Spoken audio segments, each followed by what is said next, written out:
Bonjour à toutes et à tous. Aujourd'hui, on plonge au cœur de la matière. On va essayer de comprendre ce qui se passe vraiment quand elle se transforme.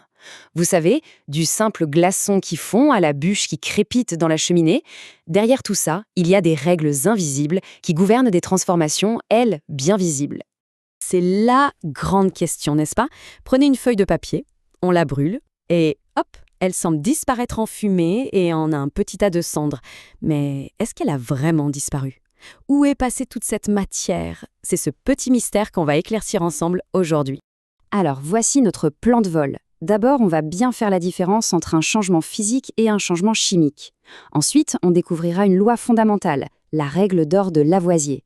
Après ça, on va décortiquer la chimie d'un feu, puis on parlera du fameux triangle du feu, et pour finir, vous allez voir, on verra comment tout ça se passe aussi à l'intérieur même de notre corps. Allez, on attaque par les bases. Toute la matière qui nous entoure peut changer, c'est un fait. Mais attention, tous les changements ne se valent pas. Il y a une différence énorme entre juste modifier l'apparence d'une chose et changer complètement sa nature. Et voilà la distinction cruciale. D'un côté, on a le changement physique. L'exemple parfait, c'est l'eau qui gèle et devient de la glace. C'est toujours de l'eau, des molécules d'H2O, simplement organisées différemment. De l'autre côté, on a la réaction chimique. Et là, c'est une autre histoire. C'est là que la magie opère, si on veut. Des substances de départ se transforment pour en créer de toutes nouvelles. Un morceau de bois qui brûle, eh bien, il ne redeviendra jamais du bois. C'est ça la grande différence. Et ce processus, bien sûr, ça porte un nom, c'est une réaction chimique. Le vocabulaire, en fait, il est assez simple. Ce avec quoi on commence, on appelle ça les réactifs, et ce qu'on obtient à la toute fin, ce sont les produits. C'est ce voyage, cette transformation des réactifs en produits, qui est vraiment au cœur de toute la chimie. Bon, maintenant qu'on sait ce qu'est une réaction chimique, il nous faut les règles du jeu. Et pour ça, impossible de ne pas parler d'un géant de la science, Antoine Lavoisier. C'est lui qui a établi un principe absolument fondamental. Et là voilà, cette fameuse règle d'or de la chimie, résumée par la célèbre phrase « à rien ne se perd, à rien ne se crée, tout se transforme ». Concrètement, ça veut dire quoi? Ça veut dire que si on pèse la masse totale de tout ce qu'on a avant une réaction, elle sera exactement la même que la masse de tout ce qu'on a après. Les atomes ne disparaissent pas, ils se réorganisent, un peu comme des Legos qu'on démonte pour construire quelque chose de nouveau. Imaginez une balance. D'un côté, on met nos réactifs. De l'autre, les produits. La petite flèche au milieu, c'est la transformation. Mais au final, la balance reste parfaitement à l'équilibre. La quantité de matière est conservée, elle est juste réarrangée. Allez, passons à un grand exemple pour que tout ça devienne bien concret. Le feu. C'est l'une des réactions chimiques les plus anciennes et les plus fascinantes que l'humanité ait jamais maîtrisées. En langage de chimiste, le feu est une combustion.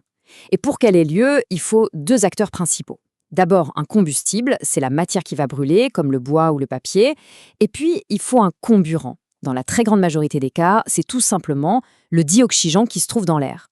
Donc, le point crucial, c'est que le bois et l'oxygène sont nos réactifs. Pendant la combustion, ils sont consommés, ils disparaissent sous leur forme de départ pour se transformer en produits. Et ces produits, c'est principalement du dioxyde de carbone et de l'eau sous forme de vapeur. On voit bien ici que rien ne s'est perdu. Tout s'est transformé. D'accord, mais alors, comment on démarre un feu? Et surtout, comment est-ce qu'on l'arrête?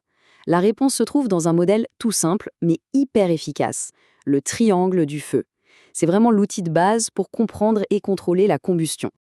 Et le voilà, ce fameux triangle. On peut le voir comme la recette parfaite de la combustion.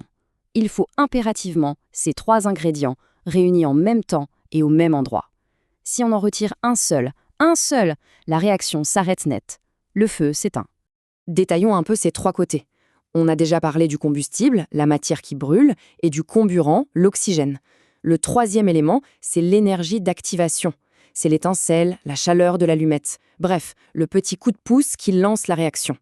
Sans cette énergie de départ, le bois et l'air pourraient coexister pendant des siècles sans jamais s'enflammer. Et c'est là que ce modèle devient incroyablement pratique. Pour éteindre un feu, il suffit de briser le triangle en enlevant un de ses côtés. Quand on jette de l'eau, on retire la chaleur, l'énergie. Quand on met un couvercle sur une casserole en feu, on retire le comburant, l'oxygène. Quand on écarte les bûches, on retire le combustible. C'est aussi simple que ça. Toute cette chimie a des implications très concrètes pour notre sécurité, notamment à travers les pictogrammes de Denrier. Regardons-en deux. Le symbole de la flamme simple signale un produit inflammable. Ça, c'est notre combustible.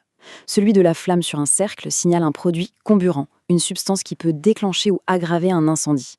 Reconnaître ces deux symboles, c'est déjà comprendre deux côtés du triangle du feu. Juste une mise en garde, mais elle est essentielle.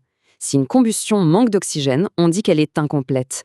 Et là, au lieu de produire uniquement du dioxyde de carbone et de l'eau, elle peut aussi créer du monoxyde de carbone. C'est un gaz invisible, inodore et extrêmement dangereux. C'est pour ça que la ventilation est si importante. Et pour finir, on va voir comment tout ça, finalement, nous ramène à nous-mêmes. On a tendance à voir le feu comme un phénomène extérieur, violent, mais une forme de combustion beaucoup plus lente et contrôlée se produit en permanence à l'intérieur de nos propres cellules. Cette réaction, c'est la respiration cellulaire. Le dioxygène qu'on inspire et les nutriments qui viennent de notre alimentation, ce sont nos réactifs. Ils réagissent ensemble pour produire du dioxyde de carbone, qu'on expire, de l'eau et surtout l'énergie qui nous permet de vivre. La comparaison est vraiment saisissante quand on met les deux côte à côte. Regardez, à gauche, un feu. À droite, notre corps. Dans les deux cas, on a un combustible qui réagit avec de l'oxygène pour produire du CO2 et de l'eau. C'est la même réaction de base. La seule différence, c'est la vitesse. Le feu libère son énergie d'un coup, de façon violente. Notre corps, lui, la libère tout doucement, de manière contrôlée, pour nous maintenir en vie. Alors, la prochaine fois qu'on observera une flamme danser ou qu'on sentira simplement son propre souffle, on pourra se souvenir que tout n'est qu'une question de chimie.